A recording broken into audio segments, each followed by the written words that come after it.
27 мартка карата күндүн маанилүү жаңылыктары менен тааныштырабыз. Саламатсызбы?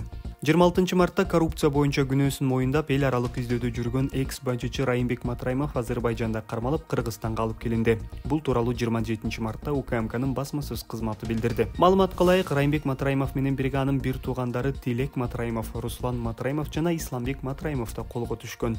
УКМКдан Матраимов кармоо учурунда жок кылынган Кримтөөл Камчы Гөлбаев менен тыгыз байланышта болгонун жана бажы кызматкерлери менен мамлекеттик ишмерлерден турган кылмыштуу топ түзгөнүн белгилешти. Матраимовго карата эркиндигинен мыйзамсыз ажыратуу жана кылмыштуу кирешелерди адалдаштыруу беренелери боюнча кылмыш иши жүрүп жатат дейт атайын кызматтан. Буга чейин 23 мартта Райымбек Матраимов Азербайжандын борбору Баку шаарында экени аныкталып, УКМКны кармоо боюнча Азербайжанга кат жөнөткөн. Аны менен катар атайын кызмат Матраимовдун өлкө жетекчилигине кол салууга каманган Азербайжандан келген уюшкан кылмыштуу топко байланышы бар экенин аныкташкан. Бишкектин 1-май райондук соту 26 мартта депутат Адахан Мадумаровго карата өкүм чыгарды. Ал бийликтен аша чабуу жана алдамчылык беренелери боюнча күнөөлүү деп табылды. Бирок иштин мөөнөтү эскирип кеткендигине байланыштуу Мадумаров жазадан бошотулду. Судья депутатты өкүмдүн мөөнөтү күчүнө киргенге чейин камакта калтырды. Сот отуруму жабык тартипте өттү. Адахан Мадумаров өткөн жылдын сентябрынан бери камакта. Алгач саясатчы 2009 жылы Кыргыз-Тажик чекарасы боюнча протоколго кол койгону үчүн мамлекеттик чыккынчылыкка айыпталган. Президент Садыр Жапаров Баткендеги участкалардын бириндеги талашка дал ушул протокол себеп болгонун билдирген. Мадумаров болсо протоколдун юридикалык күчү жоктугун айтып келет.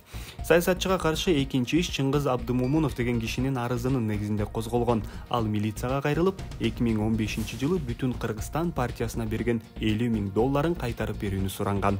27 мартта Турсунтай Салимовдун уулу Илшат Салимов жана Мадина соода борборунун коопсуздук кызматынын башчысы кармалып, убактылуу кармоочу жайга киргизилди. УКМКдан билдиришкендей, Илшат Салимов кармоо учурунда жок кылынган Кримтөөл Камчы Гөлбаевдин кылмыштуу кирешелерин адалдаштырып, каражаттарын кыймылсыз мүлккө салып жүргөнү аныкталган. Ушундай эле айып Мадина базарынын коопсуздук кызматынын жетекчисине да тагылууда. Атайын кызматтан ал 2020 жылы Мекеним Кыргызстан партиясынан депутаттыкка талапкер болгонун кошумчалашты. УКМК Илшат Салимовго өткөн жылдын ноябрында издөө жарыялаган. 26 марттан 27 мартка караган түнү Орусиянын өзгөчө кырдаалдар министрлиги Крокус Сити холлдогу теракттан каза тапкандардын тизмесин жаңылады. Анда изделип жаткан Кыргызстандык эки кыздын аты жөнү да бар. 24 жаштагы Эдита Жусупова жана 20 жаштагы Майза Гүлжигит кызы.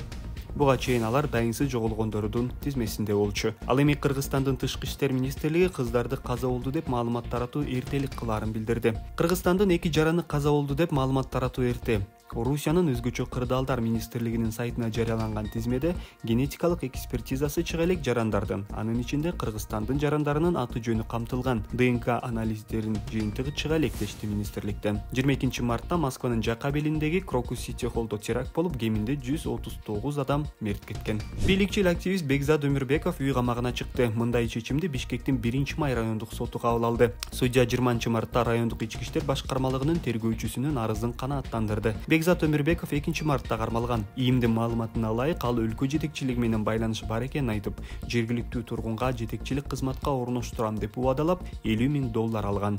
Ал алдамчылыкка айыпталып, абакка киргизилген. Өмүрбеков коомчулукка бийликтин тарапташы катары белгилүү. Ал бир нече ирет сот түтүйүндө өлкө жетекчилигин активдүү колдоорун билдирген. Чек ара жаңжалында жабыркаган баткендиктерге берилген жеңилдиктер 2024 жылдын 30 сентябрына чейин узартылды. Негизинен банктар кредиттерди кечиккенге, учурдагы кредиттер боюнча мөөнөтүн узартып бергенге комиссиялык төлөм жана штрафтардан бошотууга жардам беришет.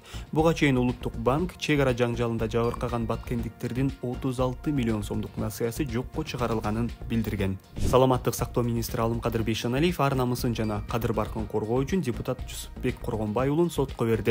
Мурдараак депутат министрди кара хирург деп атаган болчу. Министр Бейшеналиев соттон Коргонбай уулу анын ар намысына жана ишкердик аброюна шек келтиргенин чындыкка коошпогон маалыматын төгүндөөгө чыгарууну жана 10 000 сом өлчөмүндө материалдык жана моралдык зыян өндүрүүнү ниеттенет, деп жазды адвокат Кайсын Абакеров Facebook барагына. Жогорку кеңештин 14 марттагы жыйынында депутат Жусупбек Коргонбай уулу саламаттык сактоо министри Алымкадыр Бейшеналиев уюшкан кылмыштуу топтун мүчөлөрүнө жашыруун операция кылып жүргөн деп билдирген. билдирген.